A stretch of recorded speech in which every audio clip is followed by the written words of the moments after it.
You are a Customs and Border Protection officer. You work the night shift at the port of Long Beach. Your father broke his back on these same docks, a longshoreman for 30 years until a snapped cable in a swinging container ended it. The union disability ran out. Your mother's savings are gone. You work the graveyard shift 5, sometimes 6 nights a week. The overtime pays for your father's physical therapy and the mortgage on their small house in Wilmington. A house you grew up in. A house they will lose if you stop. You are meticulous. You are by the book. The book is all that separates a steady paycheck from unemployment. The air tonight is thick and hot, tasting of salt and diesel. The sodium lamps cast a sick yellow glow over endless canyons of stacked shipping containers. The cranes, silent giants in the dark, loom over everything.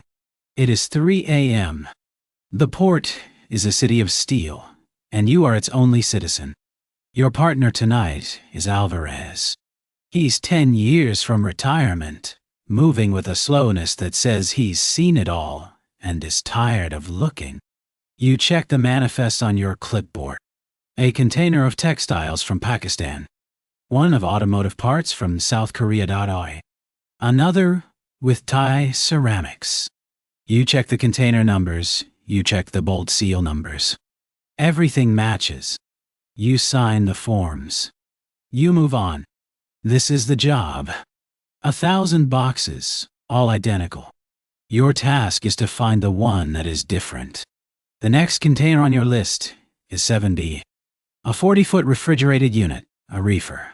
The manifest says frozen seafood, tilapia. Origin, a cannery in Haiphong. Destination, a wholesale distributor in Omaha, Detingat. Nothing about it is unusual. You've inspected 100 like it, but the manifest number logged in the system is off by a single digit. Typo. A fat finger on a keyboard a world away. The kind of clerical error that means you have to do a full physical inspection. No exceptions. Alvarez groans. It means paperwork. It means cutting a perfectly good seal. You find 70 in the middle of a long, dark row. It's an old container, the white paint peeling, rust bleeding from the corners in long, ugly streaks. The refrigeration unit on the front is silent, dark.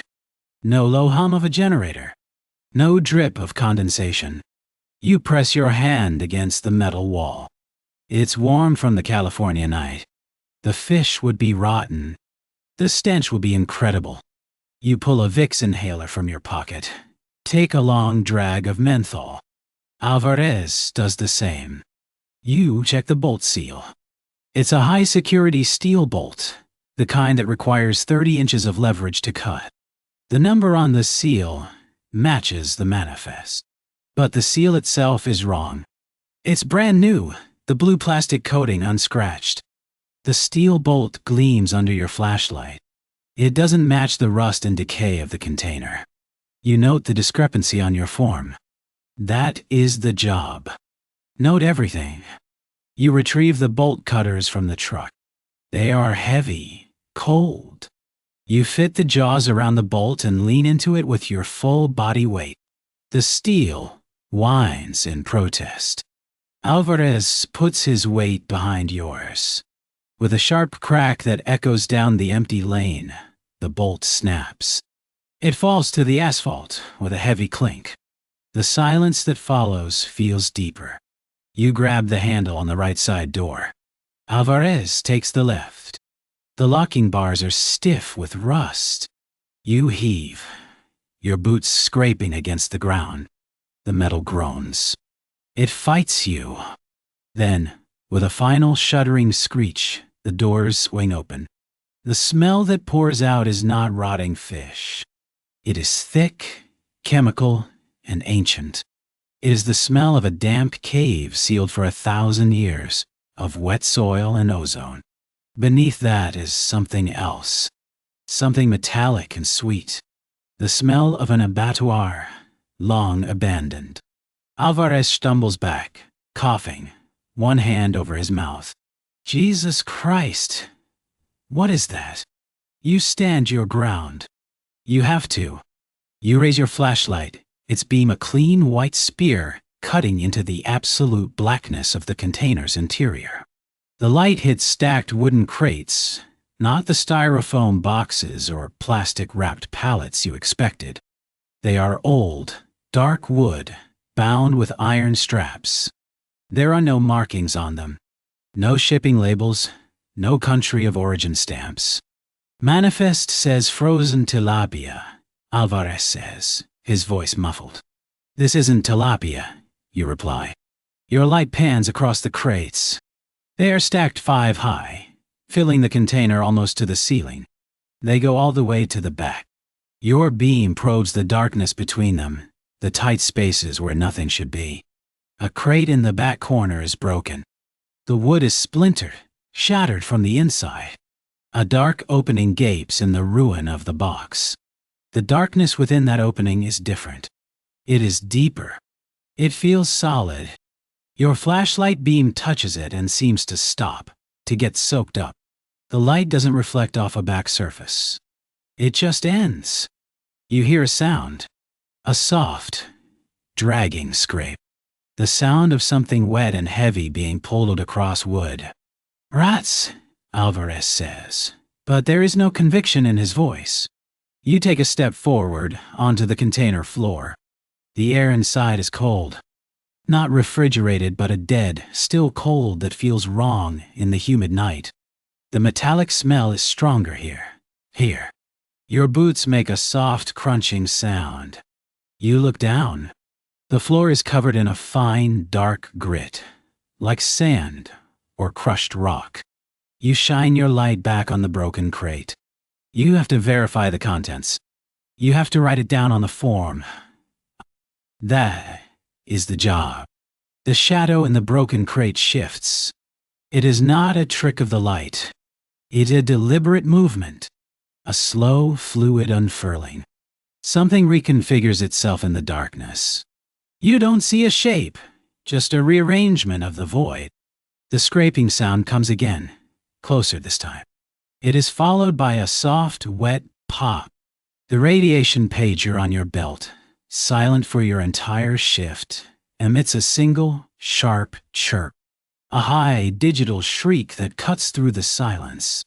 Then it goes dead. You are moving before you have made the decision to move. You are backing out of the container, off the metal floor, onto the solid asphalt. You don't take your eyes off the broken crate. Close it, you say. Your voice is tight, low. What? We gotta call this in, Alvarez says. Get a hazmat team down here. Now, Alvarez. Close it now. You slam the right door. The heavy steel crashes against the frame. Alvarez gets the other one. Together you force them shut, the rusted metal screaming. You ram the locking bars back into place. They don't seat properly. The doors are warped, or something inside has shifted. A thin sliver of absolute black remains visible in the gap between the doors. From inside the container, there is a loud, resonant bang. Not an impact. It is the sound of a vast space suddenly emptying, a vacuum imploding. A blast of freezing, foul-smelling air shoots from the gap in the doors, hitting you in the face. It feels oily. It feels alive. For a single, impossible moment, you see the sodium lights of the port flicker and dim through the distortion of the air. Then, it is gone. The night is still again. The only sound is your own ragged breathing. You stand there for a long time, staring at the sealed doors of container 7B. The broken, useless bolt lies on the ground at your feet. You file the report. You are careful with the words. Manifest discrepancy. Seal number correct, but seal type incorrect for container age. Unable to verify contents due to noxious odor. Possible undeclared chemical agent. Recommend level, a hazmat inspection. You do not mention the wooden crates. You do not mention the broken one. You do not mention the sound or the movement in the dark. You do not mention the chirp from your pager, which now shows no power. Its screen blank. You cannot write those things down because you cannot explain them. Explanations are part of the job. Things without explanations get you fired. The next night, Alvarez is gone. His name is off the shift roster. When you ask the supervisor, he tells you Alvarez requested a transfer to a desk job in Calexico. Effective immediately. He doesn't meet your eyes when he says it. You go looking for container 7B. It is not in the lane where you left it. It is not in the system. You search the database for its number, for the bill of lading, for the inspection report you filed. There are no records. It does not exist. It was never here. A week passes. You start to notice things. Small things. You are inspecting a container of machine parts, and you see a flicker of movement on top of the stack behind you. When you turn, there is nothing there. Just the hot wind moving between the steel boxes. You are walking back to the truck, and the lights in your lane go out, one by one, plunging you into darkness. They come back on 10 seconds later. The maintenance log shows no power fluctuations. You start to hear a sound, carried on the night wind. A soft, wet scraping. You hear it when you are alone, in the quietest corners of the port. 2 weeks later, a longshoreman disappears. He was working the cranes, loading a ship bound for Yokohama. He went for a coffee break and never came back. They searched for days. They found his hard hat near the water's edge. Nothing else. You see the news reports. A series of rolling blackouts in the neighborhoods bordering the port. Bizarre animal mutilations in a park in San Pedro. A fisherman's boat found adrift and empty a mile offshore. The stories are small, unrelated, buried on page 6. They are static. But you can see the pattern. You know the source. You opened the door. You broke the seal. You let it out. You cannot quit.